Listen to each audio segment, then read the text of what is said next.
இந்திய மக்களோட கழுத்துல உள்ள நகை மேல நம்ம மத்திய அரசு மிகப்பெரிய ஒரு கண்ணா இருக்கு. அதை எப்படி உங்ககிட்ட இருந்து பறிக்கலாம் அப்படின்னு சொல்லிட்டு தெள்ள தெளிவா பிளான் போட்டுக்கிட்டு இருக்கு. இந்திய மக்களுக்கு கோல்டு தங்கம் அப்படின்னாலே மிகப்பெரிய ஒரு சென்டிமெண்ட். அதுக்கான காரணம் என்ன அப்படின்னா, ஆத்திர அவசரத்துக்கு, அதாவது வீட்டுல திடீர்னு ஒரு மருத்துவ செலவு, குழந்தைங்களுக்கு ஃபீஸ் கட்டணும் அப்படின்னா இந்திய மக்களுக்கு உடனே அவங்களுக்கு ஞாபகத்துக்கு வர்றது நகை. ஏன்னா அவங்களுக்கு அந்த நகை கொடுக்குற ஒரு உதவி மாதிரி வேற எதுவுமே உதவி பண்ணாது. அந்த அளவுக்கு நகையை சென்டிமெண்டா மக்கள் இந்திய மக்கள் சேர்த்து வச்சுக்கிட்டு இருக்காங்க. ஆனா அந்த நகையே உங்களோட கழுத்துல இருந்து பறிக்கிறதுக்கு இந்திய அரசாங்கம் மிகப்பெரிய ஒரு திட்டத்தை தீட்டிக்கிட்டு இருக்கு அப்படின்னு சொன்னா உங்களுக்கு தெரியுமா? நடக்குது. கொஞ்ச நாளைக்கு முன்னாடி உங்க வீட்டுல உள்ள நகை எவ்வளவு இருக்கு அப்படின்னு சொல்லிட்டு நீங்க அரசாங்கத்துக்கு கணக்கு காட்டணும். எடுத்துக்காட்டுக்கு கல்யாணமான ஒரு திருமணமான பெண் 500 கிராமுக்கு மேல வச்சிருக்க கூடாது. கல்யாணம் ஆன ஒரு ஆண் 100 கிராமுக்கு மேல நீங்க வச்சிருக்க கூடாது. அப்படி நீங்க வச்சிருந்தீங்க அப்படின்னா அதை மொத்தமா முடக்கி அரசாங்கத்துக்கு நாங்க ஒப்படைப்போம் அப்படின்னு சொல்லிட்டு சில துறைகள் சொன்னாங்க. என்ன நடந்துகிட்டு இருக்கு? இந்தியாவில சுதந்திரமா எந்த ஒரு விஷயத்தையுமே பண்ண முடியாதா? இது எந்த மாதிரி இருக்கு அப்படின்னா, அடுத்தவங்க குளிக்கிற பாத்ரூமை எட்டி பாக்குற மாதிரி இருக்கு. அரசாங்கம் இந்த அளவுக்கு கேவலமான கீழ்த்தரமான ஒரு செயலை இந்த மாதிரி சொல்றாங்க. இந்தியாவில இனிமே நகை வாங்க முடியுமா அப்படின்னு கேட்டீங்கன்னா அதுவும் மிகப்பெரிய ஒரு கேள்விக்குறியா தான் இருக்கு. ஏன்னா நம்ம நாட்டோட பிரதமர் மோடி அவர்கள் என்ன சொல்லியிருக்காரு அப்படின்னா, இந்தியாவில இனிமே யாருமே நகை கொஞ்ச நாளைக்கு வாங்காதீங்க, ஒரு வருஷத்துக்கு வாங்காதீங்க, கல்யாணத்துக்கு கூட நகை வாங்காதீங்க அப்படின்னு சொல்லியிருக்காரு. எதுக்கு அப்படி சொன்னாரு தெரியுமா? ஏன்னா அப்படி வாங்கணும் அப்படின்னா இந்திய அந்த நாட்டோட பொருளாதாரம் ரொம்ப மிகப்பெரிய அளவுல வீழ்ச்சி அடைய வாய்ப்பு இருக்கா. எதனால வீழ்ச்சி அடைய வாய்ப்பு இருக்கு அப்படின்னா, இப்ப நம்ம எல்லாத்துக்குமே தெரியும், உலகத்துல மிகப்பெரிய போர் நடந்துட்டு இருக்கு. முக்கியமா ஈரான், அமெரிக்கா இந்த மாதிரி பெரிய பெரிய நாடுகளுக்கு போர் நடந்துட்டு இருக்கிறதுனால குரூட் ஆயிலோட விலை அளவுக்கு அதிகமா ஏறிடுச்சு. அது கிடைக்கவே மாட்டேங்குது. நம்ம நாட்டிலேயே கேஸ் கிடைக்காம இப்ப மிகப்பெரிய ஒரு தட்டுப்பாடா இருக்கு. பெட்ரோல் இடையில மிகப்பெரிய தட்டுப்பாடா ஆச்சு. அதெல்லாம் கண்ட்ரோல் பண்றதுக்கு இப்பவே நம்ம அரசாங்கம் என்ன பண்றாங்க அப்படின்னா அவேர்னஸா இருக்காங்க. எடுத்துக்காட்டுக்கு என்ன சொல்றது அப்படின்னா, ஈரான் கிட்ட நம்ம இந்த குரூட் ஆயில் வாங்குறது எந்த ஒரு மதிப்போட வாங்குறோம் அப்படின்னா, அமெரிக்க டாலர் மதிப்புல தான் ஈரான் கிட்ட குரூட் ஆயில் வாங்குறோம். அதே ஒரு டாலரோட மதிப்புல தான் நகையையும் நம்ம வாங்கிட்டு இருக்கோம். சோ நம்ம இந்திய மக்கள் என்ன பண்றாங்க அப்படின்னா, நகைகளை அளவுக்கு அதிகமா வாங்கி வாங்கி வீட்டுல பீரோட சும்மா பூட்டி வச்சிடுறாங்க. சோ இதனால நாட்டுக்குள்ள பணப்புழக்கம் ரொம்பவே அளவுக்கு அதிகமா கம்மியாகுது. அது மட்டும் இல்லாம டாலர் அளவுக்கு அதிகமா செலவு பண்ணி நகையத்தான் நம்ம இந்தியாவுக்கு அதிகமா இறக்குமதி பண்ணிட்டு இருக்கோம். இப்படி டாலர் நகை வாங்குறதுலயே செலவாகிறதுனால ஆயில் நம்மளால வாங்க முடியல. அதனால ஃபியூச்சர்ல இந்த ஆயில் சம்பந்தமான பிரச்சனை ஏற்பட வாய்ப்பு இருக்கு. பெட்ரோல் நம்மளுக்கு கிடைக்கிறதுக்கு அதிகமா கிடைக்காம போறதுக்கு வாய்ப்பு இருக்கு அப்படின்னு பிரதமர் மோடி அவர்கள் நம்ம நாட்டுக்கு நீங்க உதவி பண்ணுங்க அப்படின்னு சொல்லிட்டு நம்ம நாட்டுக்கிட்ட கேட்கிறாரு. சாரி, நம்ம நாட்டு மக்கள் கிட்ட கேட்கிறாரு. சோ ஒரு வருஷத்துக்கு யாரும் நகை வாங்காதீங்க அப்படின்னு சொல்றாரு. அது மட்டும் இல்லாம முடிஞ்ச அளவுக்கு நம்ம கோவிட் டைம்ல ஃபாலோ பண்ண ஒர்க் ஃப்ரம் ஹோம் இந்த ஒரு விஷயத்த திரும்ப இந்தியா இம்ப்ளிமெண்ட் பண்றதுக்கான வாய்ப்புகள் அளவுக்கு அதிகமா இருக்கு. ஏன்னா காலையில நம்ம எந்திரிச்சு வேலைக்கு போறதுல இருந்து திரும்ப வர்றதுல இருந்து எல்லாமே வாகனங்கள்ல தான், டிரான்ஸ்போர்ட் தான் அதிகமா நடந்துகிட்டு இருக்கு. சோ இப்படி போறதுனால அதுக்கு பெட்ரோல் செலவு ரொம்ப அளவுக்கு அதிகமா ஆகுது. அதனால நம்மளுக்கு பெட்ரோல் வாங்க முடியாத ஒரு நிலைமையில இப்ப இருக்கும். அதனால அந்த ஒரு பிரச்சனையை ஃபியூச்சர்ல நம்ம வரவிடாம தடுக்கிறதுக்கும் இப்பவே நீங்க ஒர்க் ஃப்ரம் ஹோம் பாருங்க அப்படின்னு சொல்றாங்க. இதுல என்ன ஒரு ட்விஸ்ட் இருக்கு அப்படின்னா, நகை வாங்குறதுல மட்டும்தான் மிகப்பெரிய ஒரு கவனத்தை செலுத்திக்கிட்டு இருக்கு நம்ம இந்திய அரசாங்கம். முக்கியமா இந்திய நாட்டு மக்கள், அதாவது மிடில் கிளாஸ் பீப்புள். இந்திய நாட்டு மக்களுக்கு இந்த நகை அப்படின்ற ஒரு விஷயம்னா சென்டிமெண்டான விஷயம். நான் அந்த வீடியோ ஆரம்பத்திலே சொன்னேன். ஓகே, அந்த நகையை ரொம்ப கஷ்டப்பட்டு தான் சேர்த்து வைக்கிறாங்க. சம்டைம்ஸ் 500 கிராமுக்கு மேல கூட கஷ்டப்பட்டு தலைமுறை, அதாவது இப்ப உங்ககிட்ட ஒரு 50 பவுன் நகை இருக்கு அப்படின்னா அந்த 50 பவுன் நகையும் நீங்க உழைச்சிருக்க மாட்டீங்க, ஒரு 10 பவுன் நீங்க உழைச்சிருப்பீங்க. அதுக்கு முன்னாடி உள்ள 40 பவுன் உங்களோட முன்னோர்கள் உழைச்சு அவங்களோட பொண்ணுக்கு கல்யாணம் பண்ணி கொடுக்கும்போது அப்படியே ஸ்டெப் பை ஸ்டெப்பா நகையை நீங்க சேர்த்துக்கிட்டு இருப்பீங்க. ஏன்னா அந்த நகை உங்களுக்கு ஃபியூச்சர்ல உதவும்.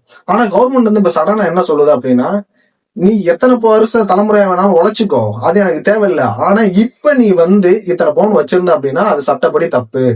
அதுக்கு மேல நீ வச்சிருந்த அப்படின்னா அதை நீ கவர்மெண்ட் கிட்ட சப்மிட் பண்ணணும் அப்படின்றதுக்கான ஒரு பேச்சுவார்த்தை நடக்க போறதா சில தகவல் வெளியே வந்திருக்கு. தகவல் இல்ல, இது ஓப்பனாவே பிரதமர் மோடி சொல்லாம சொல்றாரு, உங்க குடும்பத்துல இவ்வளவு நகை தான் இருக்கணும், உன் வீட்டு பீரோல இத்தனை நகை தான் இருக்கணும், அதுக்கு மேல நீ வச்சிருக்க கூடாது அப்படின்னு சொல்லிட்டாரு. அதுக்கான காரணம் என்ன அப்படின்னா, அமெரிக்கா, ஜெர்மன் போன்ற பெரிய பெரிய நாடுகள்ல இருக்கிற நகையை விட நாடுகளை விட இந்திய மக்கள் கிட்ட அளவுக்கு அதிகமான நகை வந்து இருக்காங்க. கிட்டத்தட்ட 25,000 இருந்து 30,000 டன் நகை வந்து இந்திய மக்கள் வச்சிருக்கிறதா வந்து சில தகவல் வந்து வெளியே வந்திருக்கு. இதை வந்து மத்திய கவர்மெண்ட்டுக்கு, இது சென்ட்ரல் கவர்மெண்ட் தெரிஞ்சிருக்கு. சோ இதனால இந்த நகையை ஃபுல்லா எடுத்து நம்ம இந்திய நாட்டுல வந்து புழங்க விட்டோம் அப்படின்னா நம்ம நாடு சீக்கிரமா வல்லரசு ஆயிரும். மற்ற நாடுகள்கிட்ட கடன் வாங்க வேண்டிய ஒரு அவசியமே இல்லை அப்படின்னு வந்து நினைக்கிறாரு. இடையில வந்து ஒரு விஷயம் ஸ்ப்ரெட் ஆச்சு பாத்தீங்களா? கோல்டு விலைய மக்கள் அளவுக்கு அதிகமா வாட்ச் பண்ண ஆரம்பிச்சாங்க ஒரு 2 மாசத்துக்கு முன்னாடி. எதனால அப்படின்னா மக்கள் கிட்ட ஒரு கியூரியாசிட்டியை கிரியேட் பண்ணாங்க. அந்த நேரத்துல மக்கள் வந்து அளவுக்கு அதிகமா நகை வந்து வாங்க ஆரம்பிச்சாங்க. ஆனா சில நிபுணர்கள் என்ன சொன்னாங்க, நீங்க இந்த நேரத்துல நகை வாங்காதீங்க. ஆனா அப்ப நகை விலை கம்மியா தான் இருந்துச்சு. இந்த நேரத்துல நகை வாங்காதீங்க, இன்னும் விலை வந்து கம்மியாகும் சொல்லிட்டு மக்களை, இந்தியாவில் உள்ள பொதுமக்களை நகையை வாங்க விடாம தடுத்தாங்க அந்த நிபுணர்கள். மக்கள்கிட்ட இன்டைரக்டா அவங்களோட கருத்துக்களை திணிச்சாங்க. இதை வந்து நான் எப்படி பாக்குறேன் அப்படின்னா, நம்ம நகை வாங்க கூடாது அப்படின்றதுதான் அவங்களோட மிகப்பெரிய ஒரு டார்கெட்டாவே இருந்திருக்கு. ஆனா இப்ப நகை விலை குறையும் சொல்லிட்டு இப்ப அளவுக்கு அதிகமா ராக்கெட் வேகத்துல நகை விலை வந்து ஏறிடுச்சு. சோ அந்த நேரத்துல மக்களை யாருமே நகை வாங்க விடாம அப்ப அந்த நகையெல்லாம் யார் வாங்கி சேர்த்தா அப்படின்றது மிகப்பெரிய ஒரு கேள்விக்குறியா இருக்கு. சோ ஓகே, ஆனா இப்படி நகையை வாங்கி சேர்த்து வைக்கிறதுனால இந்தியாவுக்கு மிகப்பெரிய ஒரு வீழ்ச்சி அடையலாம். இப்ப எடுத்துக்காட்டுக்கு இப்ப நீங்க ஒரு கார் வாங்கினீங்க அப்படின்னா அதுக்கு ஜிஎஸ்டி கட்டணும். ஜிஎஸ்டி கட்டி தான் கார் வாங்குவீங்க. ஆனா ரோட்ல போகும்போது ரோட் டாக்ஸ்ன்னு சொல்லிட்டு டோல் கேட்ல அவங்க கிட்ட காசை புடுங்குவான். வரி மேல வரியை போட்டு புடுங்கிக்கிட்டே இருப்பான். ஆனா அதை வந்து நம்ம மக்கள் வந்து கேட்கவே மாட்டாங்க. சோ இந்த மாதிரி ஒரு கார் வாங்கினீங்க அப்படின்னா இந்த ஒரு நம்ம நாட்டுக்கு வருமானம் போகும். அது மட்டும் இல்லாம இப்ப நீங்க ஒரு இடம் வாங்குறீங்க அப்படின்னா அதுக்கு வந்து நீங்க பத்திரப்பதிவுல இருந்து டாக்ஸ்ல இருந்து எல்லாமே வந்து கொடுக்கணும். ஆனா நீங்க ஒரு நகை வாங்குனீங்க அப்படின்னா அதுக்கு ஒரு டைம் வந்து டாக்ஸை கட்டிட்டு அப்படியே தூக்கி உள்ள வச்சிடுறீங்க. அதை 50-60 வருஷத்துக்கு நீங்க அப்படியே கவர்மெண்ட்டுக்கு தெரியாம கணக்கு காட்டாமையே அதை நீங்க பதுக்கியே வச்சிருக்கிறதுனால மிகப்பெரிய ஒரு டிமாண்ட், அதாவது அமெரிக்க டாலருக்கு வந்து டிமாண்ட் ஆகுது. திரும்ப திரும்ப நாங்க நகையை வந்து வாங்கி வாங்கி வந்து இந்தியாவுக்கு இறக்குமதி பண்ண முடியல அப்படின்ற மாதிரி நம்மளோட கவர்மெண்ட் நீட்டா பிளான் பண்ணிட்டு என்ன பண்றாங்க அப்படின்னா இப்ப வந்து நீங்க வந்து டிஜிட்டல் கோல்டா வாங்கி வைங்க. இப்ப வந்து நிறைய அட்வர்டைஸ்மெண்ட் எல்லாம் பாக்குறோம். தங்கமயில், கல்யாண் ஜுவல்லர்ஸ் இவங்க எல்லாம் என்ன சொல்றாங்க அப்படின்னா இந்த மாதிரி ஏகப்பட்ட நிறுவனங்கள் இருக்கு. எடுத்துக்காட்டுக்கு உங்களுக்கு சொன்னேன், இப்ப தங்கமயிலையும் கல்யாண் ஜுவல்லர்ஸையும் டிஜிட்டல் கோல்டு உங்ககிட்ட ₹1 இருந்தா கூட போதும், அதை வந்து டிஜிட்டல் கோல்டா வாங்கி நீங்க வந்து சேர்த்து வைங்க அப்படின்னு சொல்றாங்க. சோ இப்படி டிஜிட்டல் கோல்டா வாங்கி சேர்த்து வைக்கிறனால என்ன ஒரு டிராபேக் அப்படின்னா நீங்க வாங்கி வைக்கக்கூடிய ஒரு கிராம் நகையும் ஆதார் கார்டு, பேன் கார்டுல லிங்க் ஆயிருக்கும். இது வந்து அரசாங்கத்துக்கு தெரியும். ஃபியூச்சர்ல நீங்க அளவுக்கு அதிகமா நீங்க கஷ்டப்பட்டு உழைச்சு ₹5, ₹10, 1000, 2000 சேர்த்து டிஜிட்டல் கோல்டா வாங்கி வச்சிருவீங்க. அது வந்து 24 கேரட்டா அப்படியே இருக்கும் அந்த கோல்டு. ஃபியூச்சர்ல திடீர்னு சொத்து வரி இப்படிலாம் சொல்லி கவர்மெண்ட் நம்ம கிட்ட வரி வசூலிக்க ஆரம்பிச்சாங்கன்னு வச்சுக்கோங்களேன், உங்க கழுத்துல போட்டிருக்கிற நகையை வந்து கவர்மெண்ட் வந்து தொட முடியாது. ஆனா நீங்க டிஜிட்டல் கோல்டா வாங்கி வச்சிருந்தீங்க அப்படின்னா அதை ஈஸியா அப்படியே முடக்க முடியும் நம்ம நாட்டோட அரசாங்கத்தினால. அதனால மட்டும்தான் நீங்க டிஜிட்டல் கோல்டா நகை வாங்கி சேர்க்கிறது தேவையில்லாத ஒரு விஷயம்.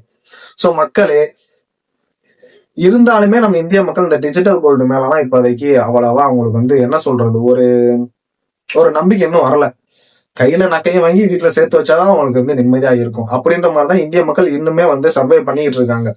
ஏன்னா இந்திய மக்களுக்கு நகை அப்படின்றது எவ்வளவு ஒரு தங்கம் அப்படின்றது எவ்வளவு ஒரு முக்கியமான விஷயம் அப்படின்றது இந்திய மக்களுக்கு தெரியும். முக்கியமா இந்திய மக்கள்ல உள்ள மிடில் கிளாஸ் குடும்பங்களுக்கு தெரியும். மக்களே, மோடி அவர்கள் வந்து நம்ம நாட்டு மக்கள் கிட்ட வந்து இந்த மாதிரி ஒரு உதவி கேட்கிறாரு. ஒரு வருடத்திற்கு நீங்க வந்து நகை வாங்காதீங்க, வாங்குறதுக்கு காசு இல்லை, இன்னொரு விஷயம் வாங்காதீங்க அப்படின்னு சொல்லிட்டு உங்ககிட்ட ஹெல்ப் கேட்கிறாரு. காரணம் என்ன அப்படின்னா ஆல்ரெடி சொன்ன மாதிரிதான் அமெரிக்க டாலரோட மதிப்பு வந்து நகை வாங்குறதுலயே வந்து சரியா போயிடுது. அமெரிக்க டாலரை வச்சு இங்கிட்ட வந்து எண்ணெய் பொருட்கள் வாங்க முடியல, க்ரூட் ஆயில் வாங்க முடியல அப்படின்னு சொல்லிட்டு. சோ இந்த ஒரு உதவிய இந்திய மக்களாகிய நீங்க வந்து செய்வீங்களா செய்ய மாட்டீங்களா? இல்ல மோடி அவர்கள் நம்ம வீட்டுல உள்ள ஒரு குடும்பத்துல உள்ள நகை எவ்வளவு தெரிஞ்சுக்கிறதுக்காக தான் இவ்வளவு பெரிய ஒரு திட்டத்தை வந்து தீட்டுறாரு அப்படின்னு சொல்லி நீங்க நினைக்கிறீங்களா? உங்களோட கருத்து என்ன? இந்த கீழே கமெண்ட் செக்ஷன்ல தெரிவிங்க. மோடி அவர்களோட இந்த திட்டத்தை பத்தி நான் இன்னொரு சூப்பரான வீடியோ See you.